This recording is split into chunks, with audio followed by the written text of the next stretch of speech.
নমস্কার। সবাই কেমন আছেন? আশা করছি সবাই সুস্থ আছেন, ভালো আছেন। আমি চৈতি। আমার একটি নতুন ভিডিওতে আপনাদের সবাইকে স্বাগতম। এই কয়েক সপ্তাহ আগের কথা, আমি কানাডার টরন্টো শহরের রিপ্লেস অ্যাকোরিয়ামে গিয়েছিলাম জলের তলায় মাছ দেখতে।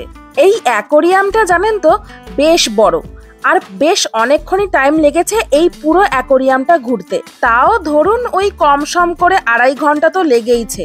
তাই এই অ্যাকোরিয়ামের ভিডিওখানাও হয়েছে বেশ বড়। আরও ভিডিওটা বড় হয়েছে এই কারণ হচ্ছে এখানে কোনো ভিডিও বা ছবি তোলার নিষেধ ছিল না। তাই অ্যাকোরিয়ামের একদম প্রথম থেকে শেষ অবধি প্রত্যেকটা মাছের নিখুঁতভাবে ছবি আর ভিডিও তুলে গেছি। এই অ্যাকোরিয়ামটিকে নিয়ে আমার আগের 2টি ব্লগ রয়েছে, আর এইটা হলো এই অ্যাকোরিয়ামের শেষ ব্লগ। আজকে ফোনের গ্যালারি ঘাঁটতে ঘাঁটতে হঠাৎই এই ভিডিওটি চোখে পড়লো, আর ঠিক সেই মুহূর্তেই আমার খেয়াল হলো যে আমি তো এই ভিডিওটি আপলোডই করিনি। তাই আজকে এই ভিডিওটি আপলোড করলাম। গত মাসে ঠিক এই ডেটেই আমরা অ্যাকোরিয়ামটিতে গিয়েছিলাম। গভীর সমুদ্রের নিচে জলের তলায় কি কি প্রাণী থাকে, তাদের দেখতে কেমন, তারা কিভাবে চলাফেরা করে, সেই কৌতূহল থেকেই এই জায়গায় যাওয়া। আর এই অ্যাকোরিয়ামে আসার পর সমস্ত অ্যাকোরিয়াম ঘুরে মনে হচ্ছিল যে আমার এখানে আসাটা সার্থক হয়েছিল। কারণ প্রথম থেকেই দেখছিলাম যে যতই এগোচ্ছি ততই নতুন নতুন প্রাণীকে দেখতে পাচ্ছিলাম, আর তখনই মনে হচ্ছিল এরপরে হয়তো আরো ভালো জিনিস দেখতে পারবো। তো এরকম করতে করতে অনেক নতুন নতুন জিনিস দেখতে পেয়েছিলাম। তো সেই জন্য বলছিলাম যে এখানে প্রত্যেকটা মুহূর্তই ছিল খুবই উত্তেজনাপূর্ণ। এই প্রাণীটাকে দেখুন। প্রথমে তো আমি এদেরকে খুঁজেই পাচ্ছিলাম না, ভাবছিলাম যে এখানে হয়তো কিছুই নেই, শুধু নামটা লিখে রেখেছে সাইনবোর্ডে। পরে অনেকক্ষণ ধরে ভালোভাবে দেখতে পেলাম যে এই প্রাণীগুলোর নিচের অংশটা বেশ একটু একটু করে নড়ছে। তখনই এদেরকে ভালোভাবে খেয়াল করলাম। তারপরে দেখতে পেলাম এই প্রাণীগুলোকে দেখেই ফার্স্টে আমার ওই লাইট বাল্বের কথা মনে পড়েছে। যে কোনো বাল্বের মাথার দিকটা যেমন গোলাকার হয়, ঠিক তেমনই এদেরকে দেখতে। আর এদের গায়ের রং ছিল বিভিন্ন কালারের, কিন্তু এতটাই স্বচ্ছ, এতটাই ট্রান্সপারেন্ট ছিল এরা, সেই জন্য ভেতরে একটা নীল রঙের আলো লাগিয়ে রেখেছিল যাতে এগুলোকে স্পষ্ট দেখা যায়। আর এই প্রাণীগুলোর পুরো নাম, তারপর তাদের বিবরণ সমস্ত কিছু এই স্ক্রিনটাতে লেখা ছিল। এবারে হচ্ছে এই অ্যাকোরিয়ামটা থেকে বেরিয়ে যাওয়ার পালা। তবুও যেন শেষ হতে গিয়েও শেষ হচ্ছে না, এরকম একটা মনোভাব ক্রিয়েট হচ্ছিল। কারণ যখনই বেরোতে যাচ্ছি তখনই দেখি একটার পর একটা কিছু না কিছু নতুন নতুন জিনিস আমাদেরকে বেশ আকৃষ্ট করছিল। যেমন হচ্ছে এই অ্যাকোরিয়ামের বড় বড় এই ট্যাঙ্কগুলো আর ওপরের এই পাইপগুলো। প্রতিদিন প্রতি মুহূর্তেই অ্যাকোরিয়ামের জলগুলো চেঞ্জ হচ্ছে, আর কিভাবে এই পাইপলাইনগুলো দিয়ে, এই ট্যাঙ্কগুলো দিয়ে জলগুলো চেঞ্জ হচ্ছে সমস্ত কিছুই একটা জায়গায় গুছিয়ে লেখা ছিল। সেগুলোই পড়ছিলাম আর ভাবছিলাম যে বিজ্ঞান কতটা উন্নত হলে এতটা স্মার্টলি চিন্তা ভাবনা আসে।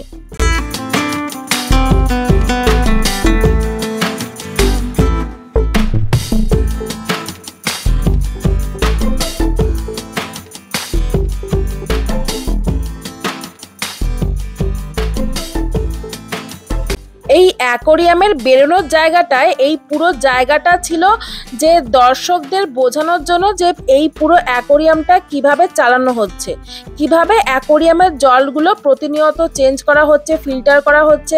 এই জন্যই এই সমস্ত জিনিস ওপেনলি রাখা হয়েছে যাতে দর্শকরা বুঝতে পারে। আর সেদিনকে কিন্তু টেম্পারেচার বাইরে মাইনাসে ছিল, আর ভেতরে হিটার লাগানোর জন্য ভেতরের টেম্পারেচার স্বাভাবিক ছিল। দেখতেই পেলেন 22 ডিগ্রি টেম্পারেচার ছিল। এবারে দেখাচ্ছিল যে অ্যাকোরিয়ামের ভেতরে যে জলের ঢেউগুলো তৈরি করেছে কৃত্রিমভাবে, সেটা কিভাবে তৈরি করেছে। এখানে তার ডিটেলস লেখা ছিল, প্লাস কিভাবে এইগুলো তৈরি হচ্ছে সেটাও একটা যন্ত্রের মাধ্যমে এখানে তুলে ধরেছিল। আর দেখছিলাম যে যারাই এই রাস্তাটা দিয়ে বের হচ্ছে তারাই একবার করে ওই চাকাটা ঘুরিয়ে দিয়ে চলে যাচ্ছিল, আর ওই চাকাটা যত জোরে ঘোরাচ্ছিল তত বেশি জলের ঢেউ তৈরি হচ্ছিল। দেখুন,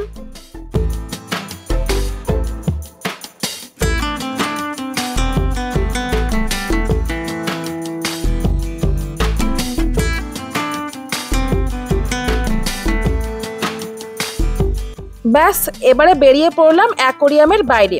তবে বাইরে এসেও দেখলাম এখনো শেষ হয়নি দেখা। এই প্রাণীটিকে দেখতে পেলাম। আবার এই প্রাণীটির দুটো হাত, দুটো পা, মোট ওই 4টে হাত পা আছে। এটা কিরকম দেখতে বলুন তো? অনেকটা ওই গিরগিটি টাইপের দেখতে, কিন্তু এরা জলে থাকে। চোখগুলো একদম নীল লাইটের মতো জ্বলছিল, দেখতে ভয়ঙ্করই লাগছিল। তবে দেখলাম ও বেশ একাই শান্তভাবে চুপচাপ বসেই ছিল, অন্য কোনো মাছই ওর সাথে রাখা হয়নি। মানে মনে হয় একটু হিংস্র টাইপেরই মাছ। আমি এরকম বলছি কারণ দেখলাম যে অন্যান্য অ্যাকোরিয়ামগুলোতে একটা মাছ কখনোই রাখেনি, কম করে 2-3টে মাছ তো একসঙ্গে রাখাই হয়েছে এখানে। বাইরে বের হবার আগের মুহূর্তেও দেখছি এই জায়গাটায় শঙ্কর মাছগুলো কি সুন্দর খেলা করছে। আমি বললাম না, এই অ্যাকোরিয়ামের প্রথম থেকে শেষ অবধি প্রত্যেক কটা মুহূর্তই ছিল খুবই উত্তেজনাপূর্ণ। এই অ্যাকোরিয়ামটিতে যতক্ষণ ছিলাম প্রত্যেক কটা মোমেন্টেই একটা না একটা নতুন প্রাণী প্রত্যেক মুহূর্তেই দেখছিলাম। এতক্ষণ তো আমরা অ্যাকোরিয়ামের নিচে কাচের ঘরের মধ্যে বন্দি ছিলাম, আর মাছগুলো আমাদের মাথার ওপর দিয়ে পাশ দিয়ে ভেসে ভেসে চলে যাচ্ছিল। কিন্তু এখন দেখলাম এই পুরো পুলটাতে মাছগুলোকে ওপেনলি ছাড়া আছে, যার যখন ইচ্ছা সে হাত দিয়ে মাছগুলোকে টাচ করতে পারবে। এই সিস্টেমটা বেশ ভালো লাগলো, একটু বাচ্চারাও বেশ আনন্দ পাচ্ছিল। ওরাও ওই জায়গাটায় এসে মাছগুলোকে ধরার চেষ্টা করছিল, আর ওখানটাতে বেশ ভিড়ও ছিল। আর এখন যে বড় জলাশয়ের মতো দেখতে পাচ্ছেন, এইটার নিচেই আমরা এতক্ষণ মাছ দেখছিলাম। আর এইটা নিচে একটা কাচের ঘরের মতো টানেল করা আছে, সেটার মধ্যে ঢুকেই আমরা পুরো অ্যাকোরিয়ামের মাছগুলোকে এতক্ষণ ধরে দেখলাম। ভালো লাগলো। এবার আমাদের পালা হচ্ছে বাইরে বেরিয়ে যাওয়ার। এই অ্যাকোরিয়ামটাকে এতটাই আমার পছন্দ হয়েছিল যে শেষ মুহূর্তেও লাস্টবারের মতো মাছগুলোকে আমি দেখছিলাম এখানে দাঁড়িয়ে দাঁড়িয়ে। আর ওই যে দেখা যাচ্ছে একটা হাঙর মাছ। তো চলুন তাহলে এবার বের হয়ে যাই।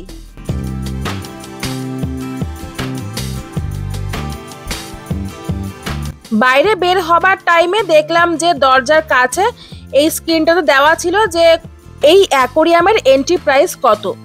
এখানে আলাদা আলাদা বয়সী মানুষদের জন্য আলাদা আলাদা টিকিটের মূল্য ছিল। আমাদের দুইজনের তো এখানে বলেইছিলাম আগে, পার হেড 50 করে নিয়েছিল, মানে $100, যেটা 6000 টাকার কাছাকাছি। কিন্তু আমার মনে হচ্ছিল পুরো অ্যাকোরিয়ামটা ঘোরার পর যে অ্যাকোরিয়ামটায় যা যা জিনিস দেখলাম, যে সমস্ত প্রাণীদের দেখলাম নিজের চোখে, সেই সমস্ত দেখার পর মনে হচ্ছে টাকাটার অ্যামাউন্টটা খুবই অল্প। আরও বেশি টিকিটের মূল্য হলেও ক্ষতি ছিল না, কারণ আরও বেশি টিকিটের মূল্য হলেও এখানে ভিড় হবে। এত সুন্দর অ্যাকোরিয়ামটি, সেদিনকার দিনটি খুবই ভালো কেটেছিল। আর অ্যাকোরিয়ামটা দেখার পর মনটা এতটাই ভালো লাগছিল যে সত্যি মনে হচ্ছিল আবার একবার টিকিট কেটে ভেতরে ঢুকে দেখে আসি। আজকেও ভিডিওটা এডিট করার সময় আমার সেই পুরনো অ্যাকোরিয়ামের স্মৃতিগুলো মনে পড়ছিল। আর এডিট করতে করতে ভাবছিলাম যে পরে আবারও সুযোগ হলে একবার এই অ্যাকোরিয়ামটি থেকে ঘুরে আসব। কিন্তু জানেন তো, একবার কোনো নতুন জিনিস দেখার যে আনন্দটা থাকে সেটা পরের বার হয়তো আর থাকে না। যাই হোক, তারপর ওই অ্যাকোরিয়াম থেকে বেরিয়ে আমরা গিয়েছিলাম একটা রেস্টুরেন্টে, কারণ অনেকটাই রাত হয়ে গেছিল সেদিনকে। তাই বাড়িতে ফিরে কিছু রান্না করে খেতে আর ইচ্ছা করবে না বলেই একেবারে রেস্টুরেন্ট থেকে খেয়েই এসেছিলাম। আমরা অ্যাকোরিয়ামটি থেকে বেরিয়েছিলাম ওই ধরুন 8:30টার দিকে রাত। আর হাঁটতে হাঁটতে রেস্টুরেন্টের দিকে আস্তে আস্তে মোটামুটি সব দোকানই বন্ধ হয়ে গিয়েছিল। এখানে না 9টা, 8:30 থেকে 9টা এর মধ্যেই সব দোকান বন্ধ হয়ে যায়। আর আমরা গিয়ে তখন যাই অর্ডার করছিলাম বলছিল যে সব কিছুই টেক আউট অনলি। তো আমরা যদি খাবারটা এখন টেক আউট করি তাহলে বাড়ি গিয়ে খেতে খেতে অনেকটাই লেট হয়ে যাবে। তাই আমরা তারপরে সাবওয়ে বলে একটা দোকান ছিল, সেখানে গিয়ে আমরা রাতের ডিনারটা কমপ্লিট করেছিলাম। আর সেই দোকানটা ছিল এখানে 24 ঘন্টাই খোলা। তারপর রাতের ডিনার কমপ্লিট করে চলে গিয়েছিলাম বাড়ি। আর এই ছিল সেদিনকার ভিডিও। তাহলে আজকের মতো ভিডিওটা এখানেই শেষ করলাম। সবাই ভালো থাকবেন, সুস্থ থাকবেন। টাটা।